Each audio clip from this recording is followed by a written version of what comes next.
बहुत धन्यवाद लोकेश जी।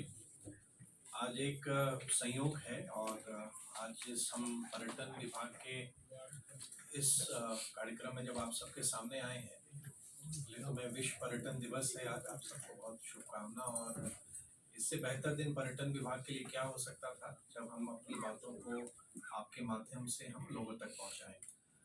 लोकेश जी को आपने सुना, हमारे विभाग में सचिव हैं। हमारे साथ जो बिहार पर्यटन विकास निगम है उसके प्रबंध निदेशक नंदकिशोर जी हैं। और जो हमारा निगम है, कॉरपोरेशन हमारा है, वही जो डिपार्टमेंट की स्कीम्स होता है उसको एग्जीक्यूट करता है या टूर एंड ट्रैवल पैकेजेस बनाता है। विशेष नीति के बारे में लोकेश जी ने आपको बताया है, और उसके अलावा मैं आपको ये बता दूं कि मुझको इस बात की प्रसन्नता है कि सबों के प्रयास से, मतलब आप सबका भी बहुत बड़ा प्रयास रहा है। और वैसे बिहार के यूथ जो सोशल मीडिया के माध्यम से, रील्स के माध्यम से बिहार के डिफरेंट लोकेशंस को लगातार हाईलाइट कर रहे हैं, अच्छी अच्छी जगहों को सामने ला रहे हैं, तो मुझको ये कहने में बहुत ज़्यादा प्रसन्नता है कि बिहार की चर्चा टूरिज्म में, जहाँ पहले लोग नहीं करते थे, अब टूरिज्म की चर्चा, बिहार टूरिज्म की भी चर्चा होने लगी है।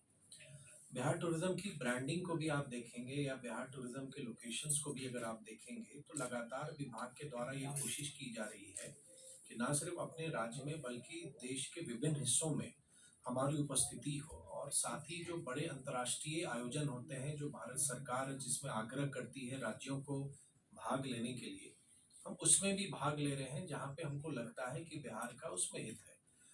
जैसे अभी हमारे जो एमडी हैं नंदकिशोर जी वियतनाम गए थे, और वियतनाम में क्योंकि एक बहुत बड़ा बुद्धिस्ट सर्किट हमारा है और उसमें वहाँ के टूर ट्रैवल ऑपरेटर से बात करके कैसे हम बिहार लाएं, या अभी जापान में भी एक आयोजन हो रहा है, उसमें हमारे जो निदेशक हैं उन्होंने वो भी भाग ले रहे हैं। तो हमारी ये कोशिश रह रही है कि कोई भी प्लेटफॉर्म हमको मिले जहाँ पे हम बिहार टूरिज्म के बारे में हम बात रख सकें, बिहार के लोकेशंस को हम आइडेंटिफाई कर सकें, तो वो हमारी कोशिश है। अभी कुछ दिन पूर्व ही पूरे देश के पूर्वी भारत के पर्यटन मंत्रियों का सम्मेलन शिलोंग में हुआ था, और उसमें भारत सरकार के जो पर्यटन एवं संस्कृति मंत्री हैं आदरणीय गजेंद्र सिंह शेखावत जी, वो भी वहाँ आए थे। और भारत सरकार क्या राज्यों से चाह रही है या हमारे क्या प्लान्स हैं, उन प्लान्स को हमने उन सबके सामने रखा। और मुझको प्रसन्नता है ये बताने में कि बिहार को बहुत ही ज़्यादा अप्रिशिएशन मिला जिस ढंग से हम लोग वहाँ काम कर रहे हैं। आपको एक डिपार्टमेंट की ओर से जो डिफरेंट ब्रोशर्स हैं या इंफॉर्मेशन है वो आपको दिया गया। कुछ प्रमुख बातों को मैं आपके सामने हाईलाइट करना चाहूँगा। एक तो 2 अक्टूबर से हम लोग दो एक अभिनव प्रयास प्रारंभ कर रहे हैं। एक मेरा प्रखंड मेरा गौरव, माई ब्लॉग माई प्राइड, और इसमें सोशल मीडिया के माध्यम से और जिला प्रशासन के सहयोग से बिहार में हमारी कोशिश है कि हर एक प्रखंड के एक स्थान को हम आने वाले समय में चिन्हित करें और उसको हम सामने लाएं। और एक तरह से ये विभाग की मदद भी हो जाएगी कि हमारी जो कार्य योजना, जो प्रमुख स्थान हमारे हैं वो हैं ही, जिनको अब नेशनल रिकग्निशन या इंटरनेशनल रिकग्निशन मिला हुआ है, लेकिन उसके अलावा क्योंकि विभाग का ये एक मानना है कि बिहार की जो बनावट है, बिहार की जो हमारी सांस्कृतिक धरोहर है या जो नेचर ने हमको दिया है, उन स्थानों को भी हमको आगे लाना है। तो एक ये प्रतियोगिता हम प्रारंभ करा रहे हैं, और आपके माध्यम से हम लोगों को हम ये आग्रह भी करेंगे कि जब 2 तारीख को हमारा ये लॉन्च होता है उसमें भाग लें। साथ ही जो सोशल मीडिया इन्फ्लुएंसर्स हैं उनके लिए भी कि बिहार के डिफरेंट लोकेशंस को वो आइडेंटिफाई करें, शूट करें, और शूट करके वो फिर अपलोड करें। तो उसके लिए भी डिफरेंट श्रेणी बनाई है हम लोगों ने, जिसमें हम लोग कैश प्राइजेस भी उनको देंगे। इसकी एक लॉन्चिंग हुई थी, बहुत सारे आप लोग उस दिन आए भी थे, तो उसमें ज़्यादा मैं नहीं बताना चाहूँगा, आपके सामने उसका एक डिटेल हमने दिया हुआ है। जैसे जैसे पर्यटकों की संख्या बढ़ेगी और हमारा जो इंफ्रास्ट्रक्चर है वो इम्प्रूव करे, क्योंकि आदरणीय मुख्यमंत्री जी के नेतृत्व में लगातार आप देखेंगे कि बिहार में जो हमारा इंफ्रास्ट्रक्चर में जो डेवलपमेंट हुआ है, आज हम सड़क मार्ग से हम कहीं भी बहुत कम समय में जा सकते हैं, रेल कनेक्टिविटी बढ़ी है, एयर कनेक्टिविटी बढ़ा है। तो जैसे जैसे टूरिस्ट का फुटफॉल बढ़ेगा तो हमको उनके लिए बेटर फैसिलिटीज़ भी देनी है। तो जहाँ पे टूरिज्म कॉरपोरेशन की अपनी प्रॉपर्टीज़ हैं, जहाँ होटल्स हैं पहले से, जहाँ लगता है कि नहीं उसको आवश्यकता है रिपेयर करने की, ठीक करने की या नया बनाने की, उस पर भी हम लोगों ने काम कर दिया है कि बिहार के विभिन्न जिलों में जहाँ पे हमारे पूर्व से होटल काम कर रहे थे, उनको हम लोग नया नया और बेहतर बना रहे हैं। जैसे बक्सर में या कैमूर में या सीतामढ़ी में, सासाराम में, तो चरणबद्ध तरीके से हम आने वाले समय में विभिन्न स्थलों पे हम लोग बेटर फैसिलिटीज़ हम लोग क्रिएट करना चाह रहे हैं। साथ ही जो होटल्स हमारे पहले से चल रहे हैं उसका बेहतर संचालन हो सके, तो उसके भी माध्यम से हम बेहतर करने की लगातार हम लोग कोशिश कर रहे हैं। सबकी जिज्ञासा है, जो माँ जानकी का जन्म स्थान है सीतामढ़ी पुनौरा धाम, विभाग बहुत बड़े पैमाने पर उस कार्य योजना के बना के हम लोग काम कर रहे हैं आदरणीय मुख्यमंत्री जी के मार्गदर्शन में।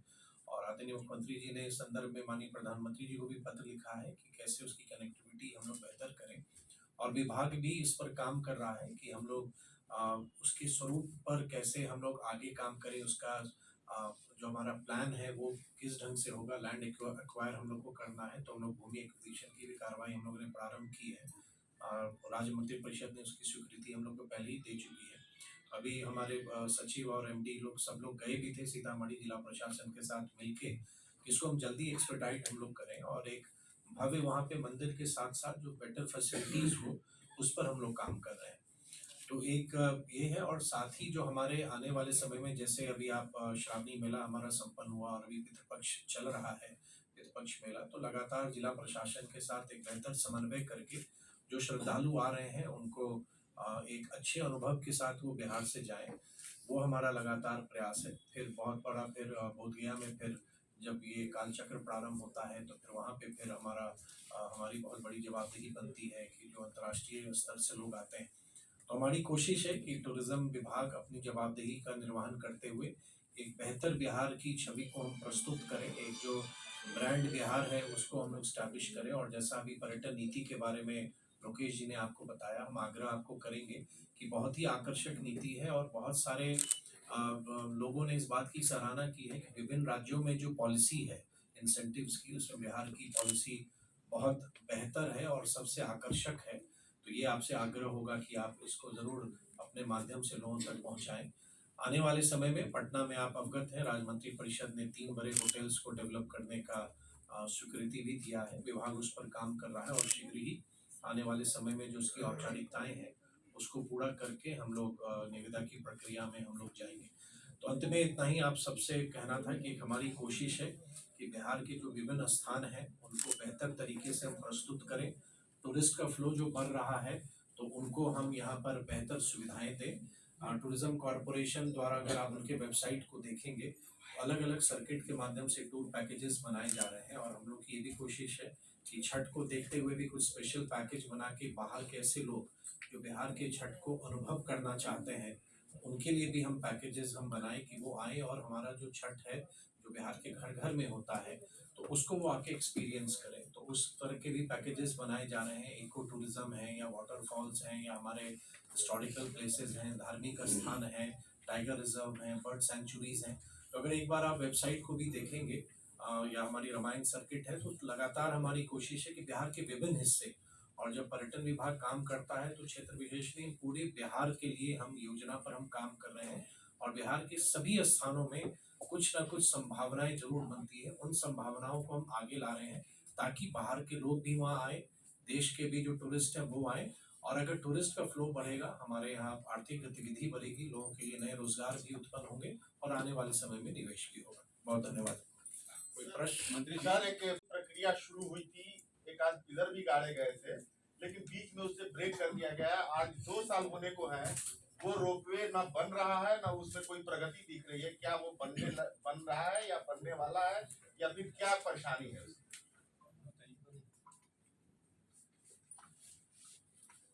पुल निर्माण निगम उसका एजेंसी है जो कि बना रहा है। हम लोग उसका विजिट भी किए थे, उस समय काम चल रहा था और वहाँ फॉरेस्ट क्लियरेंस भी हो गया, तो हमको लगता है उसमें काम में तेजी आ जाएगी।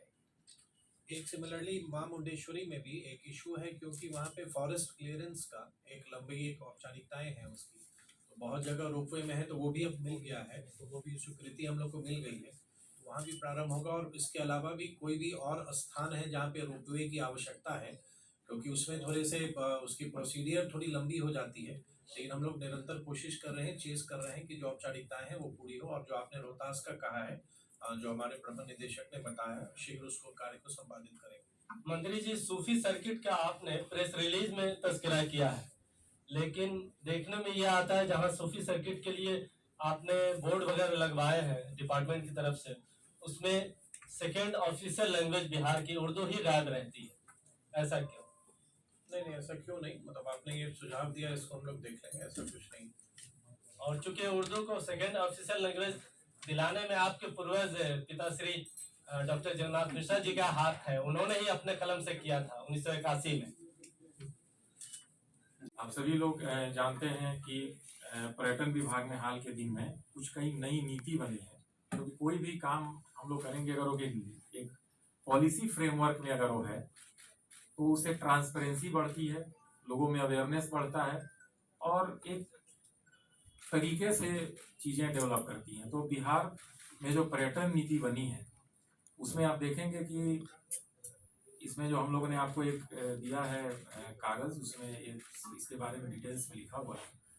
अब तक बिहार औद्योगिक प्रोत्साहन नीति के तहत जो होटल्स इत्यादि बनते थे उसमें प्रोत्साहन की व्यवस्था थी। सामान्यतः जो बिहार औद्योगिक प्रोत्साहन नीति है उसमें इंटरेस्ट सबवेंशन की व्यवस्था है, अर्थात आप काम करते हैं और प्रोजेक्ट का डिटेल में रिव्यू करने के बाद बैंक उसको लोन देता है, उसके बाद इंटरेस्ट जो बनता है आप पेमेंट करने के बाद उसको क्लेम करते हैं, तो सरकार सब सर्टेन लिमिट तक इंटरेस्ट सबवेंट करती है। लेकिन पर्यटन नीति में कैपिटल सब्सिडी की व्यवस्था की गई, यानी अगर आप प्रोजेक्ट लगाते हैं तो आपको पूंजीगत अनुदान मिलेगा अपफ्रंट, मतलब 100 करोड़ तक की परियोजना पर 30% और 100 करोड़ से ऊपर वाले में 25%। और इसमें 18 तरीके के कार्यों को लिया गया है। इससे फायदा क्या होगा? फायदा होगा कि निजी निवेश, पर्यटन के क्षेत्र में निजी निवेश बढ़ेगा, जो प्रोत्साहन की राशि रहेगी, तरह तरह की सुविधाएं सरकार के स्तर से दी जाएगी, तो उद्यमी पर्यटन के क्षेत्र में भी निवेश करेंगे। तो बिहार पर्यटन नीति जो बनी है 23 में और इसके विस्तृत कार्यान्वयन अनुदेश जो है वो 24 में निकले हैं, 2024 में, अभी कुछ महीना पहले ही निकले हैं। और अनुदेश के निकलने के बाद अब इसमें गति आया है, लोग अब अप्लाई कर रहे हैं। अब इसमें देखेंगे आप क्या क्या प्रोजेक्ट शामिल है। तो नए हॉस्टल, रिजॉर्ट्स, हेरिटेज होटल्स 4 सितारा और उससे ऊपर अगर कोई लगाएगा और 10 करोड़ से ऊपर की, मिनिमम 10 करोड़ से ऊपर का निवेश होना चाहिए, तो वो इस पॉलिसी से कवर्ड है। उसी प्रकार आपका 4 स्टार या उससे ऊपर के अगर कोई रिसोर्ट्स हैं, उसमें कोई मॉडिफिकेशन कर रहा है, उसका जीर्णोद्धार कर रहा है, एक्सटेंशन कर रहा है, विस्तार कर रहा है, तो वो कवर्ड होगा। लेकिन 2.5 करोड़ से रुपए से ऊपर का कम से कम निवेश होना चाहिए। फिर कन्वेंशन सेंटर भी अगर कोई बनाना चाहता है, आप जानते हैं तो सेमिनार करने के लिए, वर्कशॉप करने के लिए कन्वेंशन सेंटर बनते हैं, उसके लिए व्यवस्था है। वे साइड एमिनिटीज, जैसे आप जाते हैं मान लीजिए एक जिले से दूसरे जिले में बड़े सड़कों के अगल बगल, तो आपको कई जगह सुविधाओं की आवश्यकता महसूस होती है कि सड़क के किनारे कुछ ठहरने की और सुविधा होनी चाहिए, तो उसको भी इसमें शामिल किया गया है। 1.5 करोड़ से ऊपर का प्रोजेक्ट होना चाहिए।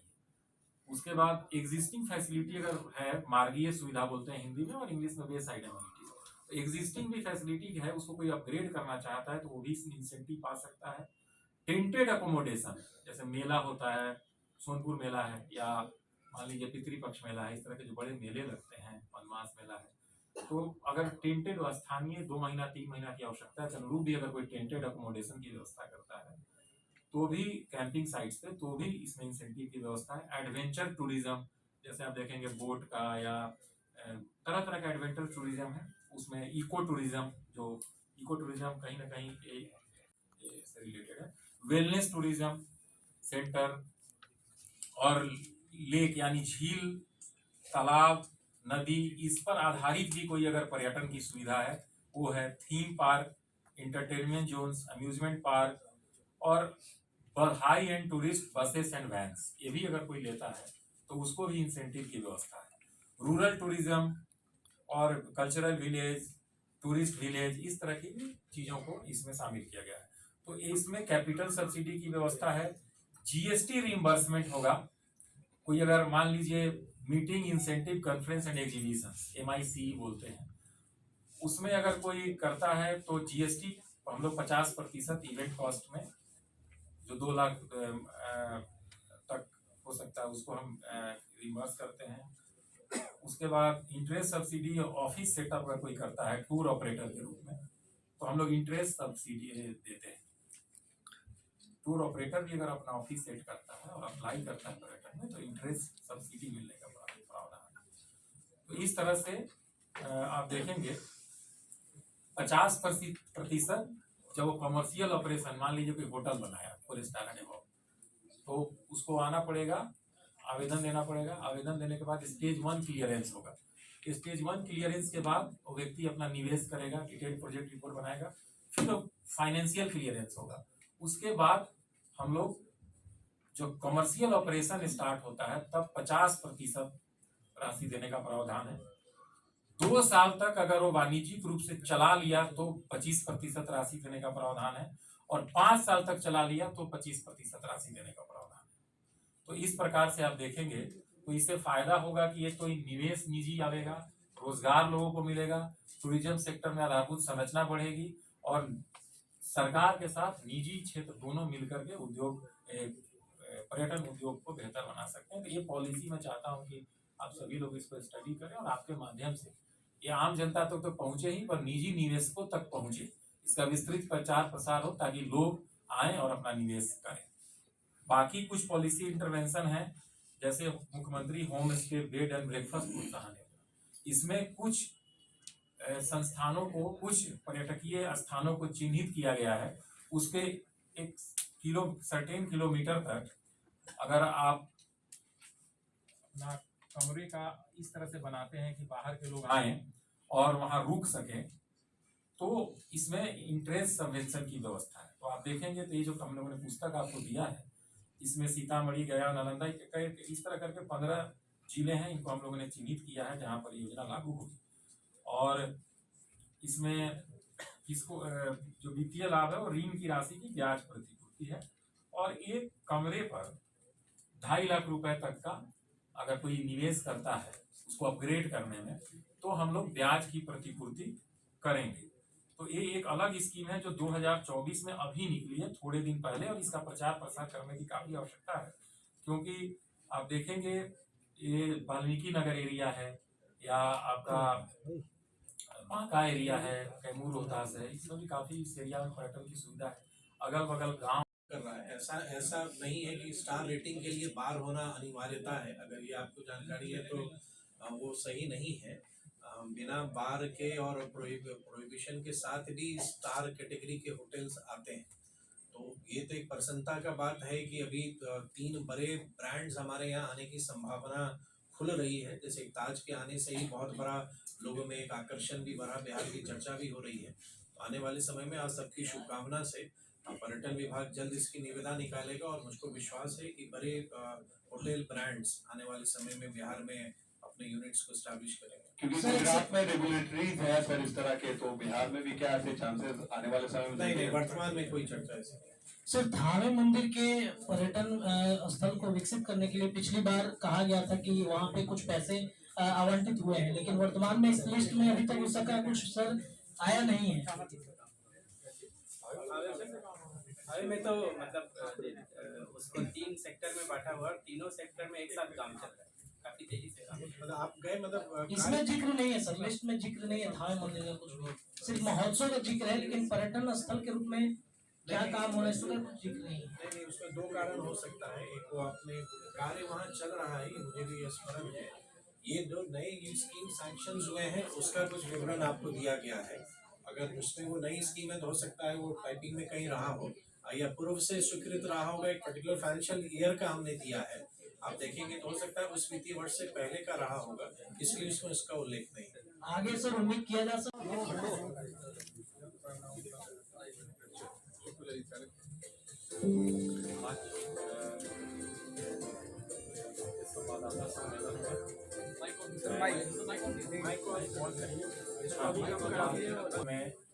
मैं माननीय मंत्री पर्यटन विभाग श्री नीतीश मिश्रा जी का स्वागत करता हूं, और हमारे सारे पदाधिकारी यहाँ उपस्थित हैं, और मैं यहाँ पर इलेक्ट्रॉनिक और प्रिंट मीडिया से, इवन सोशल मीडिया से भी आए हुए सभी प्रतिनिधियों का मैं स्वागत करता हूँ। आप सब लोग जान रहे हैं कि ये पूर्व निर्धारित कार्यक्रम के तहत आज पर्यटन विभाग के लिए तिथि निर्धारित है, जिसमें हम लोग पर्यटन विभाग द्वारा किए जाने वाले कार्यों और भविष्य में जो कार्य किए जाएंगे, जो योजनाएं हैं, उसके संबंध में आप लोगों के साथ हम सूचनाओं को साझा करेंगे। इसका मुख्य उद्देश्य यह है कि विभाग में जो भी जन कल्याणकारी गतिविधियां या आधारभूत संरचना से संबंधित जो गतिविधियां चल रही हैं, उसका व्यापक जनमानस तक उसकी जानकारी पहुंचे और लोग विभाग के बारे में, सरकार के द्वारा किए जाने वाले प्रयासों और कार्यों के बारे में भली भांति अवगत हो सके। इस सूचना को लोगों तक पहुंचाने का एक बहुत बड़ा माध्यम, बल्कि मैं बोलूँगा सबसे सफल और सबसे प्रभावी माध्यम मीडिया है। और मुझे काफ़ी खुशी है कि आज इतनी बड़ी संख्या में आप लोग यहाँ उपस्थित हैं और हम लोग विभाग के बारे में आपसे चर्चा कर रहे हैं। जैसा आप जानते हैं, पर्यटन सामान्यतः पर्यटन का कार्य ऐसा कार्य है जो कई विभागों से भी जुड़ा हुआ है। और मुख्यतः हम लोग जो बिहार, आप जान रहे हैं कि जैसे धार्मिक, सांस्कृतिक रूप से, ऐतिहासिक रूप से बिहार का एक अलग महत्व है हमारे देश में। और इन जगहों को पर सुविधाओं का विकास करना, यहाँ पर्यटकों को आकर्षित करना, क्योंकि पर्यटन क्षेत्र के विकास से बहुत सारे अन्य संबद्ध प्रक्षेत्रों का विकास जुड़ा हुआ है। जान रहे हैं कि माननीय मुख्यमंत्री महोदय के जो निर्देश हैं वो ये अच्छी आधारभूत संरचना बनाई जाए, बाहर से आने लोगों को पूरी सुविधा मिले, दोनों तरह के पर्यटकों का, या वो घरेलू हों या देश के अन्य राज्यों से हों या विदेश से आने वाले हों, इनको बेहतर से बेहतर सुविधा दी जाए। और हम लोग आधारभूत संरचना भी उच्च स्तर का बनाए, उस दिशा में काम चल रहा है। माननीय मंत्री महोदय के मार्गदर्शन में बहुत सारे नई नीतियाँ बनी हैं, नए परियोजनाएं शुरू हुई हैं, वो सब हम लोगों ने जो आपको दिया है, अपनी बहुत सारे पॉलिसीज और नीतियों का हम लोगों ने आपको सामग्री दिया है, उसमें सारी चीज़ों का विस्तार से जिक्र है। अब मैं माननीय मंत्री महोदय से अनुरोध करूंगा कि वो विकास और पर्यटन विभाग के अंदर संचालित जो योजनाएं हैं, भावी योजनाएं हैं, उसके संबंध में आप सभी लोगों को संबोधित करें। निजी व्यक्ति अगर अपने निजी उपयोग के लिए अगर उसका कमरा है और उसको बेहतर बनाना चाहता है कि टूरिस्ट रुक सके, तो वो व्यक्ति इसके तहत अपना आवेदन दे सकता है। तो ये एक अच्छी स्कीम है जिस चला है, जो हम लोग चाहते हैं कि आपके माध्यम से लोगों तक ये पहुँचे। उसके बाद अभी माननीय मंत्री महोदय के निर्देश पर दो अभी स्कीम जस्ट लॉन्च हुई है, जो 2 तारीख से शुरू हो रही है। सर उसके बारे में विशेष रूप से बताना चाहेंगे, तो मैं सर से रिक्वेस्ट करूँगा कि थोड़ा सामने चैनल के लिए छोड़ दीजिए